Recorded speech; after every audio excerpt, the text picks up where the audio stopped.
Picture this. You come home from a long day of school. You feel like IB has just beaten you on the head with a metal bat. So, you decide to listen to one of your albums in order to unwind.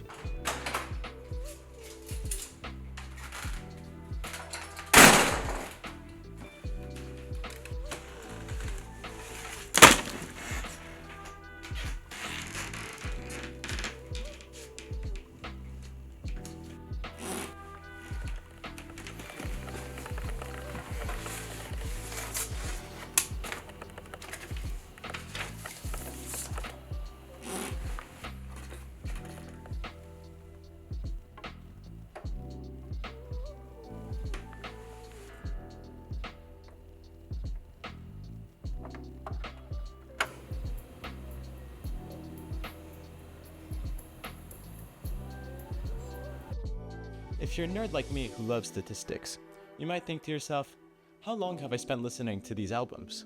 And what is my top artist? Or what are my top songs? So, you open up your favorite music tracking app. For me, it's Stats.fm. After a while of scrolling, you realize that there's something wrong. This music you've just been listening to isn't showing up in your data. I mean, of course, that's the whole point of records. They work offline. Annoyed that you lost some of that nice data, you decide to open up Spotify and play the album on Spotify simultaneously while listening to it on vinyl. Now, you get that sweet statistics while listening to that nice, lovely lossless audio. Plus, you get the satisfaction of using an overly complicated method of listening to music, especially in this day and age. Now, opening up Spotify to play the album every time you listen to it on record is cool and all, except that it takes forever. Already setting up the records is annoying enough, which is why I invented this. This device allows you to scan your albums so that way they automatically start playing on Spotify. Therefore, you get the data from what you're listening to and you get the nice lossless audio. Now let's go back in time a month to see how I made this. So to make this device, I need 3 different things. First of all, I need an ESP32. What that is a MIDI computer that allows you to run code that you write, and it can connect to the internet. The second thing I need is an RFID scanner, and the third thing I need is an RFID tag. You probably already know what RFID is. It means Radio Frequency Identification Technology, and that's the same technology that's behind your credit card and your hotel key cards. How it works is that each RFID tag has a unique ID, and the RFID scanner can detect that ID. It does this by sending a little signal which powers the RFID tag. That tag, then, with the power that it just got in from the RFID reader, can send back a signal with the data of its unique ID. Once the RFID reader has picked up this data, it sends it to the microcontroller, who stores it in a database.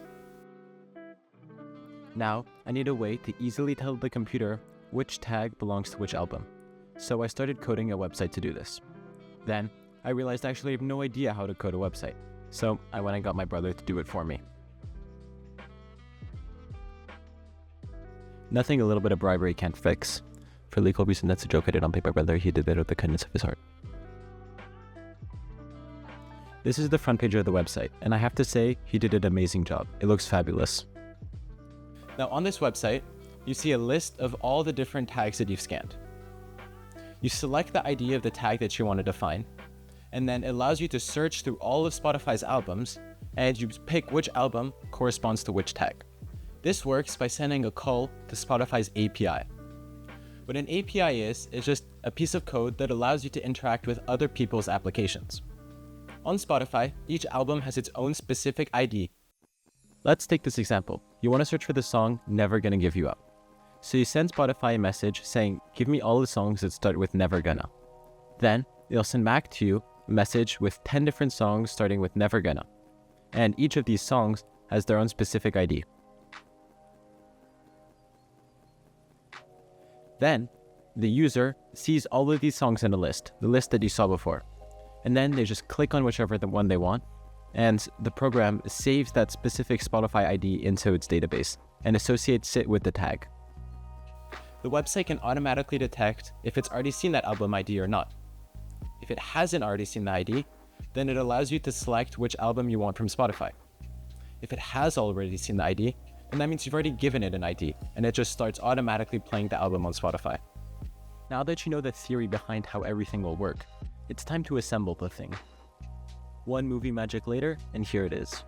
Now, although the assembly seems simple, it actually took me about 2 hours of reading documentation to figure out which wires go into which holes. Now this works, which is cool and all, except that it's very flimsy. Point stands. So, now I'm going to 3D print a box in order to hold this properly. To do this, I need to design the box. So I'm going to take the precise measurements and then enter them into a software that allows me to design the model. Now I send it over to the 3D printer. And boom, this is what we got. This holds the scanner just using friction. And inside we have the little microcontroller, which is held by little legs.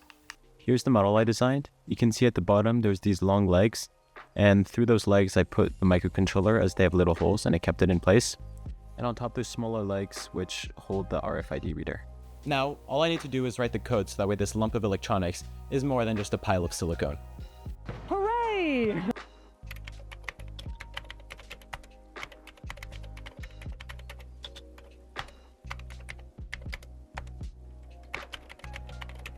So here's some footage of me actually identifying a tag. I inserted the tag inside of the cover. Now, I scan the album. And then here's the website. On the website, we see the tag is just scanned as an option, so I click next. Then I search for the album I want, so in this case it's Currents by Tame Impala. Here's all the options, I select it, and there we go. Just like that, the tag is programmed to play Currents whenever it gets scanned. Now that we've defined which album this is, you can see here that we're playing Daft Punk. All that I need to do is scan here, and it starts playing Tame Impala. Now that it works, I just need to do the tedious task of putting a little sticker on every single album I have.